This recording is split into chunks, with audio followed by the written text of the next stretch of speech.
आज का दिन आपके लिए बहुत ख़ास होने वाला है क्योंकि आज है 20 मई, दिन है मंगलवार। इसको आम मंगलवार मत समझना क्योंकि ये है 2025 का सबसे बड़ा मंगलवार। माना जाता है कि इस दिन हनुमान जी खुद धरती पर आते हैं और अपने भक्तों के कष्ट दूर करते हैं। आपको मैं वीडियो में 3 उपाय बताने वाली हूँ, लेकिन उपाय बताने से पहले मैं सिर्फ इतना बोलूँगी कि कमेंट में जय श्री राम, जय हनुमान, हर हर महादेव जो आपको पसंद हो जयकारा ज़रूर लगाएं, क्योंकि जयकारा लगाने से ना बहुत सारे लोगों को पॉजिटिव वाइब्स आती हैं। मुझे भी अच्छा लगता है, मैं आपके जयकारे पढ़ती हूँ, मुझे भी लगता है कि हाँ कोई मेरी वीडियो देखता है, कोई मन से मेरी वीडियो देखता है तभी वो जयकारा लगाता है। हाँ, अगर आपको हनुमान जी में या राम जी में या भगवान में विश्वास ही नहीं है वो अलग बात है। अगर आपको हनुमान जी में विश्वास है तो एक जयकारा तो ज़रूर ही लगाएं।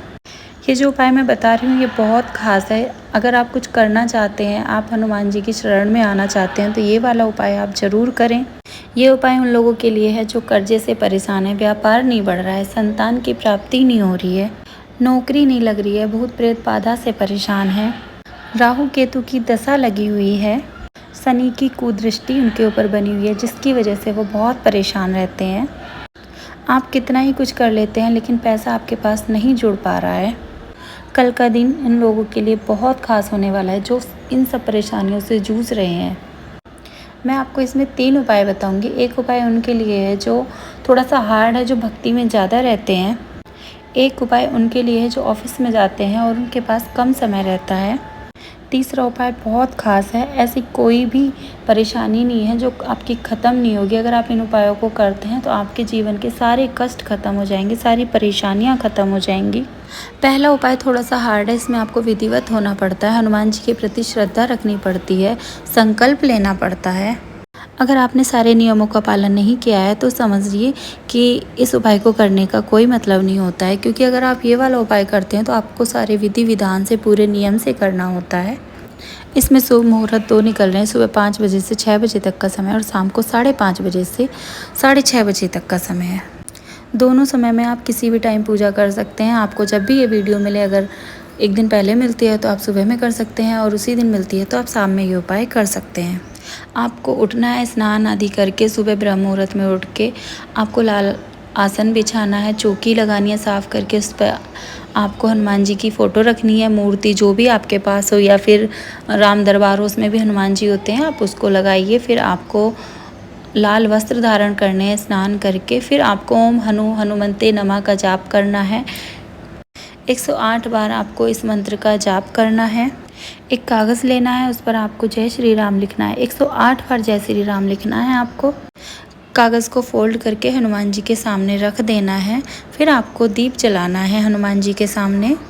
आपको दिया जलाने के बाद धूप जलानी है। फिर आपको हनुमान जी से माफ़ी मांगनी है कि हे हनुमान जी, हे प्रभु, अगर मुझसे पूजा में कोई गलती हो जाती है या कोई त्रुटि हो जाती है तो आप क्षमा करें, क्योंकि अगर आप पहले ही माफ़ी मांग लेते हैं और आपसे कोई गलती हो जाती है तो हनुमान जी आपको माफ़ कर देते हैं। उसका आपको कभी भी कोई बुरा असर नहीं पड़ता है, क्योंकि कोई भी, हमें पता है कि हम पूरे श्रद्धा भाव से करते हैं लेकिन फिर भी कोई ना कोई चूक या कोई ना कोई गलती ज़रूर हो जाती है, इसलिए हमें पहले ही माफ़ी मांग लेनी है। फिर आपको हनुमान जी को लाल फूल अर्पित करने हैं और आपको भोग लगाना है। भोग में आप लड्डू ले सकते हैं, बूंदी ले सकते हैं, गुड़ चना ले सकते हैं या कोई फल आप ले सकते हैं। आपको लाल चोला भी ज़रूर अर्पित करना है। अगर आप पर शनि की कुदृष्टि है, राहु केतु की दशा है या फिर आपके ऊपर भूत प्रेत की बाधा है तो आप हनुमान जी को लाल चोला अगर अर्पित करते हैं तो ये आपकी परेशानियां ख़त्म हो जाती हैं।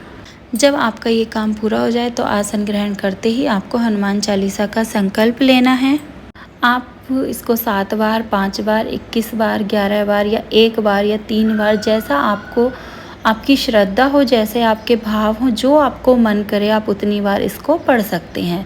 लेकिन संकल्प में आपको बोलना है कि मैं इतनी बार पढ़ रहा हूँ, 1 बार या 5 बार, 3 बार, 11 बार, 21 बार या 51 या 108 बार, जितनी आप करना चाहें आप उतनी बार पढ़ सकते हैं।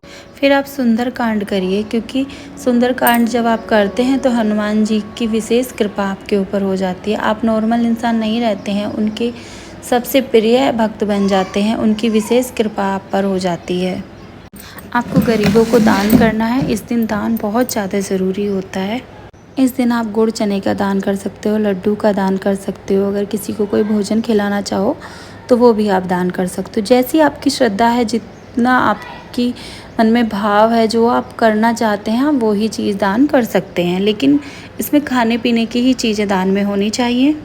और अगर आप इस दिन हरा चारा खिलाते हो गाय को तो ये आपके जीवन को बदल कर रख देता है। आप लाल वस्त्र भी दान कर सकते हैं। आपको चरणामृत भी रखना है और चरणामृत आपके घर में जितने भी सदस्य हैं उनको भी दीजिए, खुद भी लीजिए। गुड़ चना आपको दान तो करना ही है, लेकिन अगर आपके आसपास आपको बंदर मिल जाते हैं तो 11 बंदरों को गुड़ चना ज़रूर खिलाइए, क्योंकि हनुमान जी को, मतलब बंदर को हनुमान जी का ही रूप माना गया है। अगर आप उनकी सेवा करते हैं, उनको गुड़ चना खिलाते हैं तो हनुमान जी की आप पर विशेष दृष्टि होती है, उनकी विशेष कृपा होती है। ओम हनु हनु हनुमते नमः, इस मंत्र को आप ज़रूर जाप करें। ये जो बीज मंत्र है इसका आप सुबह शाम जाप कर सकते हैं। और मैं आपको एक मंत्र और बता रही हूँ, मैं स्क्रीन पर लिख देती हूँ। इसका आपको 21 बार दिन में किसी भी समय जाप करना है। जो लोग ऑफिस जाते हैं, बच्चे स्कूल जाते हैं, जो लोग मतलब ज़्यादा देर पूजा पाठ नहीं कर पाते हैं, जिनके पास टाइम की बहुत कमी है, वो इस उपाय को ज़रूर करें। आपको करना क्या है, किसी भी मंदिर में आप चले जाइए, कहीं ऑफिस जा रहे हो या स्कूल जा रहे हो, रास्ते में आपको कहीं भी कोई मंदिर मिल जाएगा, मंदिर में शांति से बैठ जाइए और 21 बार हनुमान चालीसा का पाठ करिए।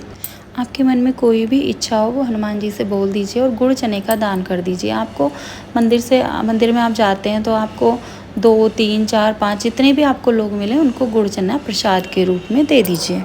एक बंदर को अगर आप गुड़ चना खिलाते हैं तो वो भी बहुत लाभकारी होता है। और 11 बंदरों को अगर आप गुड़ चना खिलाते हैं तो जिसके ऊपर भी ऋण है, जैसे कि कर्जा वगैरह, वो उतर जाता है। अगर आप पढ़ने वाले बच्चे हो तो आप स्कूल में टॉप करने की संभावना बढ़ जाती है। नौकरी चाहते हैं तो नौकरी मिल जाएगी, सरकारी नौकरी चाहते हैं तो वो मिल जाएगी आपको, आपकी पसंद की जो भी आप। बस हाँ, आपको ये ध्यान रखना है कि किसी के बारे में बुरा नहीं सोचना है, सिर्फ अच्छा सोचना है। तो अगर आप अच्छा सोचते हैं, पॉजिटिव रहते हैं, आपको क्या करना है, आपको सिर्फ भगवान जी से अपने लिए मांगना है, किसी के लिए बुरा नहीं मांगना है। अगर किसी के लिए कुछ मांगना है तो अच्छा ही मांगना है। आप कोई भी उपाय करते हैं तो पूरी श्रद्धा से करना, संकल्प लेकर करना, और कोई भी उपाय गलत तरीके से मत करना। अगर आप नहीं कर पाते हैं तो सिर्फ जय श्री राम का जाप करना, इतना ही आपका उद्धार कर देंगे। क्योंकि राम जी के बिना तो हनुमान जी भी अधूरे हैं। अगर आप राम जी के नाम का जाप करते हैं तो तब भी हनुमान जी आपकी ज़रूर सुनते हैं। क्योंकि अगर आपका संकल्प टूटता है तो हनुमान जी की दृष्टि भी आपसे हट जाती है। क्योंकि जो संकल्प तोड़ सकता है तो हनुमान जी का अनन्य भक्त नहीं हो सकता है, क्योंकि संकल्प टूटने से उसका उल्टा प्रभाव भी हो जाता है। तो अगर आप संकल्प लेकर करते हैं तो पूरे विधि विधान से करिए, पूरे मन से करिए, पूरी श्रद्धा से करिए, विश्वास से करिए। और अगर आप नहीं कर सकते हैं तो जय श्री राम का जाप ही मन ज़रूर करना। हनुमान जी से रिलेटेड मैं आपको बहुत सारे उपाय बताती रहती हूँ, तो आप जाकर मेरी और वीडियो भी देखना, बाकी वीडियो पर विज़िट करना। आपको आपके अनुसार कोई कम मतलब सरल उपाय भी है हनुमान जी के, हार्ड उपाय भी हैं, मैंने सब कुछ बताए हुए हैं। एक दिन हनुमान चालीसा का उपाय भी बता रखा है, 3 दिन वाली हनुमान चालीसा का उपाय भी है, 7 दिन हनुमान चालीसा का उपाय भी मैंने अपनी वीडियो में बताया हुआ है। आप एक बार चैनल पे जाइए, विज़िट करिए। और आपको अगर कुछ समझ में नहीं आता है तो आप मुझे कमेंट करिए। और जय श्री राम का जयकारा लगाना ना भूलें, क्योंकि जय श्री राम का जयकारा लगाते हैं तो हनुमान जी ज़रूर खुश होते हैं और उनकी जो दृष्टि है वो आप पर बनी रहती है, उनकी कृपा आप पर बनी रहती है। तो जय श्री राम लिखना ना भूलें। जय श्री राम, जय हनुमान, हर हर महादेव।